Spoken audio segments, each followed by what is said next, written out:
আমার স্বামী তার নিজের প্লেট থেকে মুরগির রান তুলে আমার প্লেটে দিয়ে বলল, আজকে তুমি রানটা খাও। শ্বশুর শাশুড়ির দিকে তাকিয়ে দেখি শাশুড়ি খাওয়া বন্ধ করে আমার দিকে তাকিয়ে আছে। চোখের দৃষ্টি যেন বিষাক্ত তীরের মতো বিচ্ছে আমার বুকে। ননদ ললিতা পাশে আরেকটা রান চিবিয়ে চিবিয়ে ভাত খাচ্ছে, যেন দুনিয়ার কোনো কিছুতেই তার আগ্রহ নেই। আমি তাড়াতাড়ি করে আমার স্বামীর পাতে রানটা তুলে দিয়ে বললাম, না না, আমি রান খাবো না, এটা তোমার জন্য। স্বামী আমার দিকে রাগী দৃষ্টিতে তাকিয়ে বলল, আমি বলছি আজকে তুমি খাও, সব দিন তো আমি খাই, আজকে তুমি খাও। শাশুড়ি মা তখন মুখ বাঁকিয়ে বললেন, আরে বৌমা যখন বলছে খাবে না, তাহলে এত জোর করছিস কেন? রানটা তো তোর জন্যই রাখা, সেই ছোটবেলা থেকে তুই আর তোর বোনই তো রান খেয়ে আসছিস, আজকে হঠাৎ কি হলো তোর? আমার স্বামী শান্ত গলায় বলল, মা সব সময় তো আমি আর ললিতাই খাই, আজকে না হয় আমার ভাগেরটা জুই খাক, ওরও তো খুব একটা বয়স না, সারাদিন কষ্ট করে নিজের হাতে রান্না করলো, আজকে না হয় জুই খাক। শ্বশুর মশাই তখন একটু গলা চড়িয়ে বললেন, আহা তোমরা কি শুরু করলে, আগে খেয়ে নাও তো, খাবার সামনে রেখে এসব কথা বলতে হয় না। সবাই আবার খাওয়া শুরু করলো, কিন্তু শাশুড়ির ওই দৃষ্টির পর আমার গলা দিয়ে আর খাবার নামছিল না,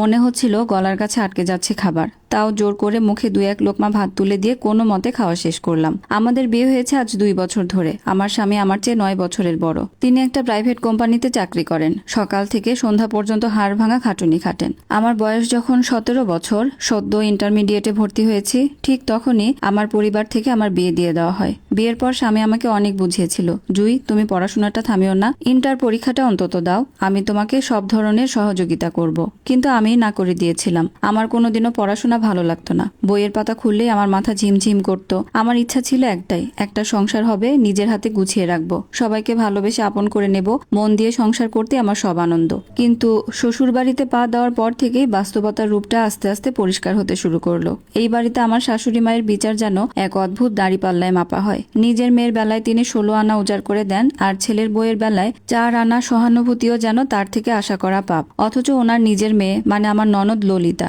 আর আমার বয়স প্রায় কাছাকাছি। ললিতা এবার অনার্সে ভর্তি হয়েছে, সারাদিন বই খাতা নিয়ে টেবিলে বসে থাকে, আর না হয় মোবাইল টিপে। তার গায়ের জামা কাপড় ধোয়া থেকে শুরু করে মাথার চুল আঁচড়ে দেওয়া পর্যন্ত সব শাশুড়ি মা নিজের হাতে করে দেন। আমার মেয়েটা পড়াশোনা করছে, ওকে কষ্ট দেওয়া যাবে না, এই হলো ওনার যুক্তি। আর আমার বেলায় আমি তো আর পড়াশোনা করি না, তাই সকাল 6টা থেকে শুরু করে রাত 10টা পর্যন্ত সংসারের সব কাজ আমার ঘাড়ে। রান্নাঘরে মোছা, থালা বাসন মাজা, 4-5 পদের খাবার তৈরি করা, সব একা হাতে করি। তাতেও যেন শাশুড়ির মন জুড়ে না, ভুল ধরায় ওনার নিত্যদিনের কাজ। নিজের সমবয়সী একটা মেয়ে রাজকন্যার মতো ঘুরে বেড়াচ্ছে, আর আমি একই বাড়িতে ঝি চাকরের মতো খেটেও এক ফোঁটা ভালোবাসা বা কদর পাচ্ছি না। দস্তরখানা গুটিয়ে রাতের থালা বাসন ধুয়ে যখন ঘরে ফিরলাম, তখন রাত 11টা বেজে গেছে। সারা শরীর যন্ত্রণায় চাবাচ্ছে। স্বামী খাটে বসে ল্যাপটপে কিছু কাজ করছিল, আমাকে ঘরে ঢুকতে দেখে ল্যাপটপটা বন্ধ করে আমার দিকে তাকালো। জুই এসে শুয়ে পড়ো, মুখটা অমন কালো করে আছো কেন? সে মৃদু গলায় জিজ্ঞেস করলো। আমি বিছানার এক কোণে বসে মাথা নিচু করে বললাম, আজকে খাওয়ার টেবিলে তুমি অমন করে না বললেই পারতে।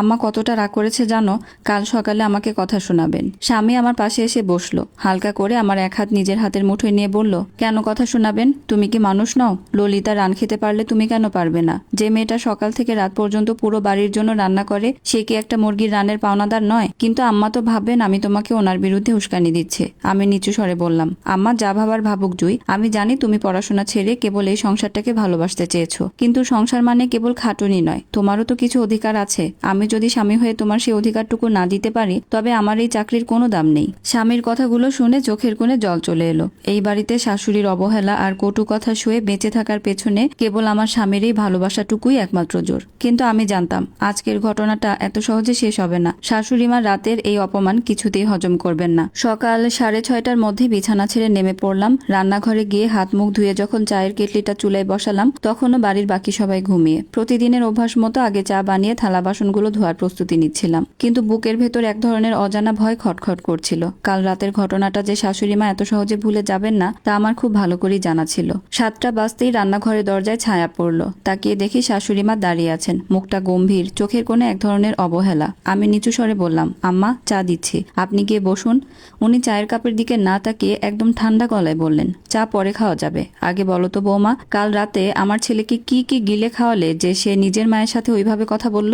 আম্মা বিশ্বাস করুন, আমি ওনাকে কিছুই বলি নাই, উনি নিজে থেকেই আহা থামো, আর ঢং করতে হবে না। শাশুড়ি মা হাত উঁচিয়ে আমাকে থামিয়ে দিলেন। আমি তো আর নতুন দুনিয়া দেখছি না। কোনটা নিজের মনের ইচ্ছা আর কোনটা কারো শেখানো বলি তা আমি ভালো করেই চিনি। ছোটবেলা থেকে যে ছেলে মায়ের মুখের ওপর একটা কথা বলেনি, সে আজ বউয়ের এক রানের জন্য মায়ের সামনে দাঁড়িয়ে গেল। কত বড় চাল তোমার, তাই না? কথাগুলো শোনার পর আমার চোখের কোণ দিয়ে জল গড়িয়ে পড়ার মতো অবস্থা হলো, কিন্তু আমি শক্ত হয়ে দাঁড়িয়ে রইলাম। রান্নাঘরের দেওয়ালের দিকে তাকিয়ে ভাবলাম, এই বাড়িতে খাটুনির কোনো অভাব নেই, কিন্তু একটু ভুল বোঝাবুঝি হলেই সব অপরাধের দায় আমার কাঁধে এসে পড়ে। ঠিক সেই মুহূর্তেই ললিতা ঢুলু ঢুলু চোখে রান্নাঘরের সামনে এসে দাঁড়ালো। শাশুড়ি মায়ের গলার সুর মুহূর্তের মধ্যেই বদলে গেল, একেবারে মোমের মতো নরম হয়ে গেল। এত সকালে উঠলি কেন? তোর তো রাতে অনেক দেরি করে পড়াশোনা শেষ হয়েছে। যা ঘরে গিয়ে শুয়ে থাক, আমি চা ঘরে পাঠিয়ে দিচ্ছি। ললিতা একটা হাই তুলে বলল, না মা, মাথাটা একটু ধরেছে, চাটা এখানেই দাও। শাশুড়ি মা তাড়াতাড়ি কাপে চা ঢেলে ললিতার হাতে তুলে দিলেন। তারপর আমার দিকে ঘুরে কঠিন স্বরে বললেন, সবাই তো আর সারাদিন ঘরের আনাচে কানাচে অলস সময় কাটায় না। আমার মেয়েটার মাথার কাজ, ওর শরীরের যত্ন নেওয়া দরকার। আর তোমার তো কাজ বলতে খালি এই হাঁড়ি পাতিল মাজা। ওটুকুতেও যদি এত হিংসা হয় তবে তো বিপদ।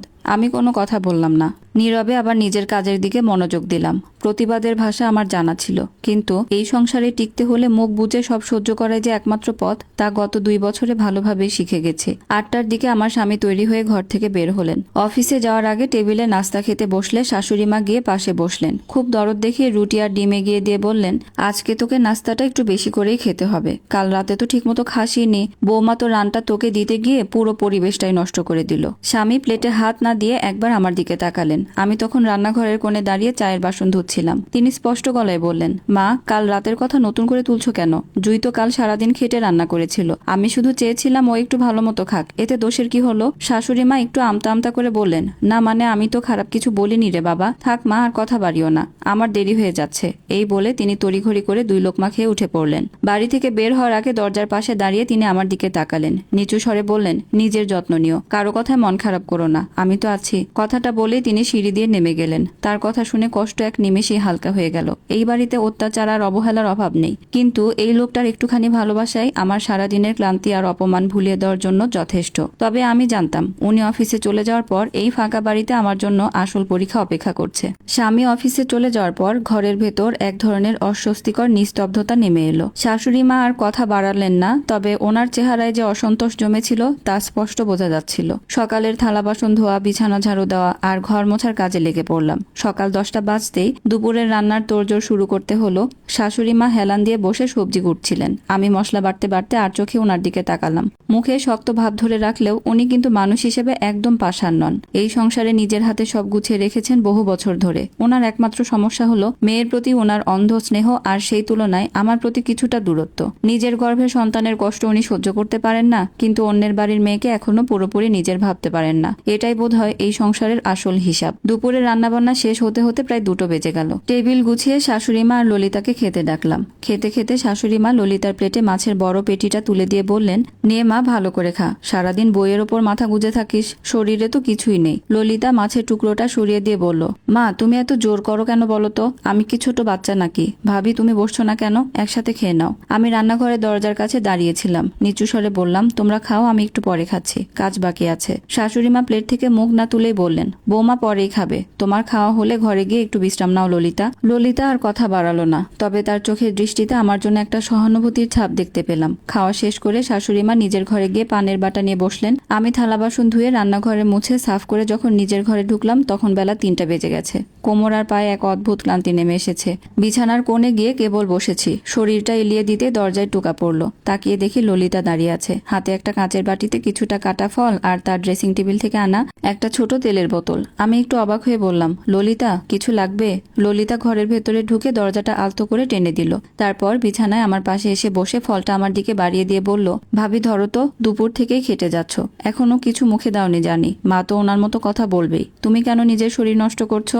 আমি ফলের বাটিটার দিকে তাকিয়ে এক মুহূর্তে নিশ্চুপ হয়ে রইলাম। ললিতা আমার বোনের মতো, বয়স আমাদের প্রায় এক, কিন্তু জীবনের হিসাবটা কত আলাদা। ললিতা পড়াশোনা করছে, স্বপ্ন দেখছে, আর আমি এই সংসারের খুঁটিনাটি সামলাতে সামলাতে সামলাতেই নিজের জীবন পার করছি। তবুও ললিতার মনটা বেশ পরিষ্কার। আমি ফলটা হাতে নিয়ে বললাম, তুমি খেয়েছো? হ্যাঁ, আমি খেয়েছি। তুমি চুপচাপ খাও তো।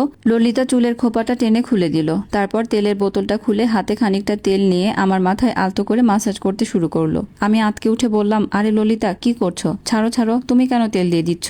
ললিতা আমার কাঁধে চাপ দিয়ে বসিয়ে রেখে বলল, একদম নড়বে না ভাবি। প্রতিদিন দেখি চুলে একটা চিরুনিও ঠিকভাবে দাও না। মাথার চুলগুলো একদম জট পাকিয়ে যাচ্ছে। আজকে তোমাকে সুন্দর করে আঁচড়ে দেব, কোনো কথা শুনবো না। ললিতা খুব যত্ন করে আমার চুল আঁচড়াতে লাগলো। চিরুনির প্রতিটা টানে যেন সারাদিনের মানসিক চাপ আর শারীরিক ক্লান্তি দূর হয়ে যাচ্ছিল। ললিতা চুল বাঁধতে বাঁধতে নিচু স্বরে বলল, ভাইয়া তোমাকে খুব ভালোবাসে ভাবি। কাল রাতেও ভাইয়া কিন্তু খারাপ কিছু বলেনি। মায়ের মন তো একটু মেজাজ দেখায়। তুমি কিন্তু মাকে মনে কিছু নিও না, বুঝলে? আমি হালকা হেসে বললাম, না রে, মনে নিলে কি আর এই সংসারে থাকা যায়? আমি বুঝি আম্মা তোমাকে খুব ভালোবাসেন। একটা মা তো তার মেয়েকে ভালোবাসবেই। তা ভালোবাসুক, কিন্তু তোমার উপর সব ভার চাপিয়ে দেওয়া তো ঠিক না। ললিতা চুলে একটা সুন্দর খোপা করে দিল। তারপর তার ঘর থেকে আনা মেকআপ দিয়ে সুন্দর করে সাজিয়ে দিল। ড্রেসিং টেবিলের আয়নাটা আমার সামনে ধরে বলল, দেখো তো এখন তোমাকে কেমন লাগছে? আয়নার নিজের চেহারার দিকে তাকালাম। আয়নার প্রতিছবিটা যেন আমার পরিচিত আমি নই। কতদিন পর নিজেকে এভাবে একটু গোছানো চেহারায় দেখছি। মুখটা একটু উজ্জ্বল লাগছে। ললিতার এই ছোট ছোট ভালোবাসাগুলো না থাকলে হয়তো এই বাড়িতে টেকা আমার জন্য আরো কঠিন হয়ে যেত। ঠিক সেই মুহূর্তে ঘরের খোলা দরজা দিয়ে শাশুড়িমা ভেতরের দিকে তাকালেন। হয়তো ললিতাকে খুঁজতে এসেছিলেন। আমাদের দুজনকে এভাবে একসাথে বসে থাকতে দেখে উনি দরজার কাছে এক মুহূর্ত থমকে দাঁড়ালেন। ললিতা আমার চুল গুঁজে দিচ্ছিল আর আমি হাসছিলাম। শাশুড়ি মায়ের চোখের কোণে একটা অদ্ভুত অভিব্যক্তি ফুটে উঠল। না সেটা চরম রাগ, না সেটা ভালোবাসা। যেন নিজের মেয়ের এই পরোপকারী ভাবটা দেখে উনি কিছুটা অপ্রস্তুত হয়ে পড়েছেন। উনি সামান্য গলাটা পরিষ্কার করে গম্ভীর গলায় বললেন, ললিতা, তোর না বিকেলে পড়ার কথা ছিল? এখানে বসে গল্প গুজব করে সময় নষ্ট করছিস কেন? ললিতা আয়নাটা সরিয়ে রেখে বলল, যাচ্ছি মা, ভাবির মাথাটা খুব ধরেছিল, তাই একটু তেল দিয়ে দিচ্ছিলাম। শাশুড়ি মা একটা দীর্ঘশ্বাস ফেলে বললেন, হয়েছে, এবার নিজের ঘরে যা। আর বৌমা, বিকেলের নাস্তার জন্য আটা খামির করে রাখো। তোমার স্বামী আর শ্বশুর আসবে কিছুক্ষণের মধ্যে। কথাটা বলে উনি চলে গেলেন। আমি আয়নার সামনে দাঁড়িয়ে নিজের খোপাটা আর একবার ছুঁয়ে দেখলাম। ললিতার এই সামান্য ছোঁয়ার যত্নটুকু আমার মনে এক অদ্ভুত শক্তি এনে দিল। সাঁঝ নামার মুখে স্বামী অফিস থেকে ফিরে এলেন। সারাদিনের খাটুনির পর ওনার মুখটা কিছুটা ক্লান্ত লাগছিল। ঘরে ঢুকে ব্যাগটা টেবিলে রেখে উনি সোজা আমার দিকে তাকালেন। আমি ওনার হাতে এক গ্লাস ঠান্ডা পানি এগিয়ে দিলাম। পানিটা খেয়ে গ্লাসটা ফেরত দেওয়ার সময় উনি আমার মুখের দিকে একটু গভীরভাবে তাকালেন। ওনার চোখের কোণে একটা হালকা হাসির রেখা ফুটে উঠল। নিচু গলায় বললেন, আজকে তো তোমাকে খুব সুন্দর লাগছে জুই। ব্যাপারটা কি? মেজাজ কি একটু ভালো হয়েছে? আমি একটু লাজুক হেসে মাথা নিচু করলাম। ললিতা জোর করে চুল আঁচড়ে সাজিয়ে দিয়েছে। স্বামী একটু স্বস্তির নিঃশ্বাস ফেলে বললেন, ললিতাও তোমাকে বোঝে। ঠিক তখনই শাশুড়িমা ঘরে চায়ের কাপ হাতে ঢুকলেন। ছেলেকে দেখে ওনার মুখের শক্ত ভাব কিছুটা শিথিল হলো। চায়ের কাপটা স্বামীর দিকে এগিয়ে দিয়ে উনি বললেন, নে বাবা, গরম চা খা, সারাদিন তো খাটুনি গেল। স্বামী চায়ের কাপে চুমুক দিয়ে বললেন, মা, একটা কথা ভাবছিলাম। ললিতার অনার্স তো প্রায় প্রথম বর্ষ শেষ হতে চললো, ওর জন্য কি কিছু দেখবো? শাশুড়িমা একটু চমকে উঠে সোফায় বসলেন। হঠাৎ ললিতার বিয়ের কথা তুলছিস কেন? ও আগে পড়াশোনাটা শেষ করুক, নিজের পায়ে দাঁড়াক। না মা, বিয়ের কথা বলছি না, স্বামী শান্তভাবে বলল। বলছিলাম ললিতা তো পড়াশোনা নিয়ে এগোচ্ছে, কিন্তু জুইও তো অল্প বয়সে সংসার সামলাতে এসে সব ছেড়ে দিল। ওর যদি ইচ্ছে থাকে তবে ইন্টারমিডিয়েট পরীক্ষাটা প্রাইভেটে দেওয়ার ব্যবস্থা করলে কেমন হয়? ললিতাও ওকে একটু সহযোগিতা করতে পারবে। কথাটা শুনে আমার বুকের ভেতরটা যেন এক মুহূর্তের জন্য থমকে গেল। আমি ভয়ে ভয়ে শাশুড়ি মায়ের চেহারার দিকে তাকালাম। শাশুড়ি মায়ের হাত থেকে চায়ের পিরিচটা সামান্য কেঁপে উঠল। ওনার মুখটা আবার কঠিন হয়ে এলো। আমার দিকে একটা সূক্ষ্ম দৃষ্টি নিক্ষেপ করে উনি বললেন, সংসারের এত কাজ সামলে আবার পড়াশোনা, এসব শখ মেটাতে গেলে সংসারের হাড়ি চড়বে তো সময় মতো, নাকি তখন আমাকে আবার রান্নাঘরে ঢুকতে হয়? ঘরের ভেতর আবার সেই জানা টানটান উত্তেজনা ফিরে এলো। স্বামীর এই আন্তরিক প্রস্তাবটা যে শাশুড়ি মায়ের মনোপুত হয়নি তা ওনার থমথমে মুখ দেখে বুঝতে পারলাম। আমি দ্রুত নিচু স্বরে বললাম, না না, আমার পড়াশোনা করার কোনো দরকার নেই, আমি এমনিতেই ভালো আছি। কিন্তু আমার স্বামী আমার দিকে তাকিয়ে শক্ত গলায় বললেন, দরকার আছে কি নেই সেটা পরের কথা জুই, তবে তোমারও এই সংসারের বাইরে একটা পরিচয় থাকা দরকার। শাশুড়ি মা আর কোনো কথা না বলে ঘর থেকে উঠে চলে গেলেন। শাশুড়ি মা ঘর থেকে বের হয়ে যাওয়ার পর রুমের ভেতর নীরবতা নেমে এলো। স্বামী চায়ের কাপটা টেবিলে রেখে বেশ কিছুক্ষণ ধরে চুপ করে বসে রইলেন।